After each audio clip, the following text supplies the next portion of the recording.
Halo anak-anak, kali ini saya, Bu Fatma, akan mengajak kalian untuk mempelajari kaidah-kaidah kebahasaan teks berita.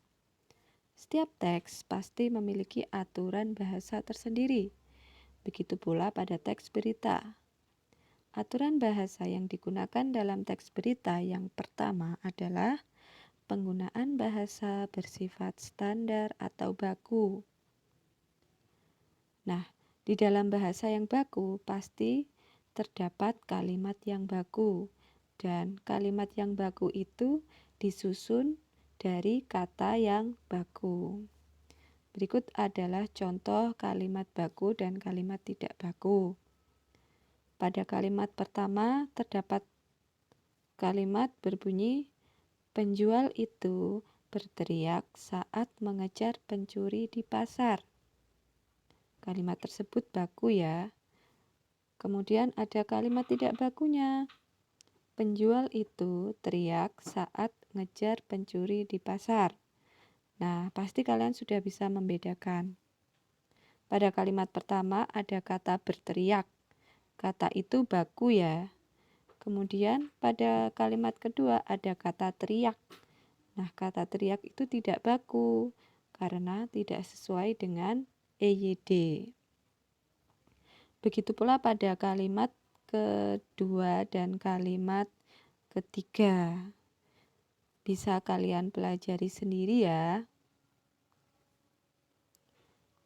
Lanjut untuk kaidah kebahasaan yang kedua, yaitu penggunaan kalimat langsung sebagai variasi dari kalimat tidak langsungnya.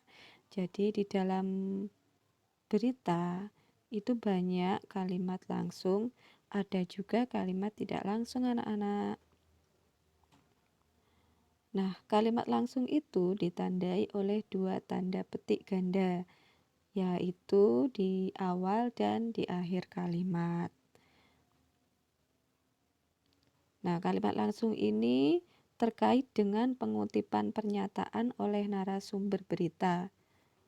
Jadi kalimat ini adalah kalimat yang diucapkan langsung oleh narasumber dan disampaikan kepada pewawancara, kemudian oleh penulis berita ditulis secara langsung apa yang dikatakan oleh narasumber tersebut. Berikut contohnya. Masyarakat tidak diperbolehkan mendaki dan beraktivitas dalam radius 2 km dari kawah Gunung Slamet, paparnya. Anak-anak, biasanya di belakang kalimat langsung terdapat keterangan siapa yang mengucapkan. Misal, Pak Lurah sangat mendukung kegiatan yang kami lakukan asal tetap menerapkan protokol kesehatan, ucapnya.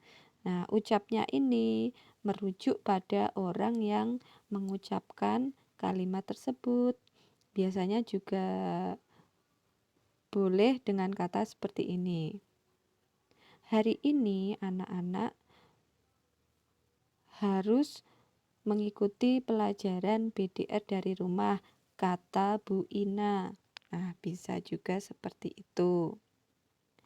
Lanjut, kaidah bahasa yang ketiga adalah penggunaan konjungsi bahwa.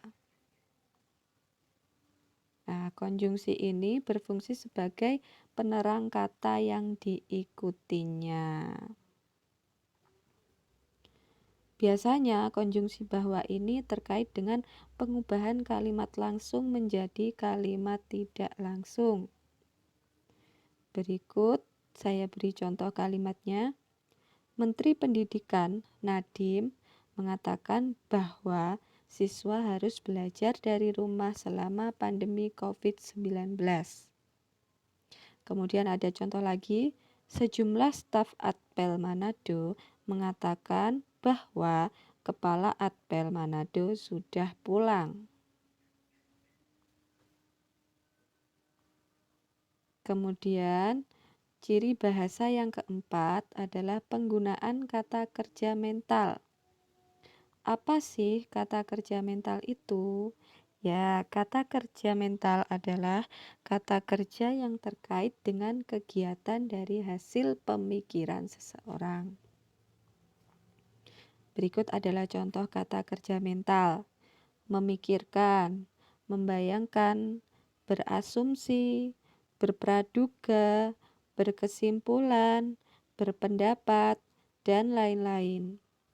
Nah, kata kerja tersebut berkaitan dengan kegiatan berpikir seseorang. Berikut contoh kalimatnya. Mereka memikirkan solusi untuk bisa belajar dari rumah dengan mudah.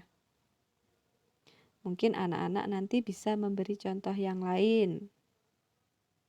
Kita lanjut ke ciri bahasa yang kelima, yaitu penggunaan fungsi keterangan waktu dan tempat.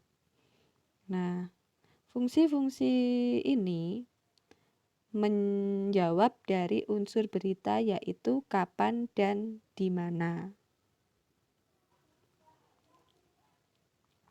Berikut contoh beritanya. Sekitar pukul 12:45, langit Riau tampak mendung.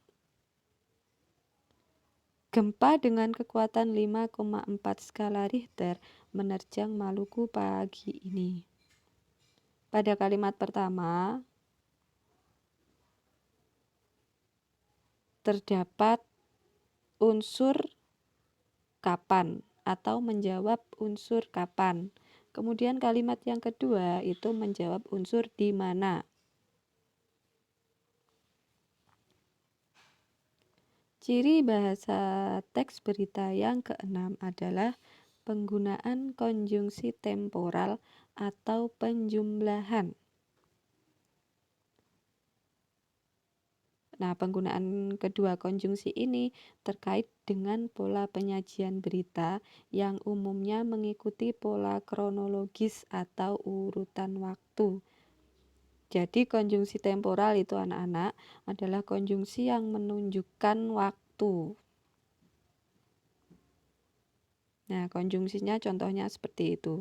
Kemudian, setelah, awalnya, akhirnya, sehingga, sejak, dan lain-lain. Berikut contoh kalimatnya. Awalnya, cuaca di kota Riau tampak mendung. Berarti konjungsi temporalnya ada awalnya. Kemudian ada contoh yang kedua, setelah menjalani tes swab, mereka dinyatakan negatif COVID-19. Nah, konjungsi temporalnya adalah kata setelah. Nah, sampai sini pembelajaran kita untuk kaidah-kaidah bahasa teks berita. Selamat belajar dari rumah anak-anak, tetap semangat dan jaga kondisi kesehatan kalian. Semangat!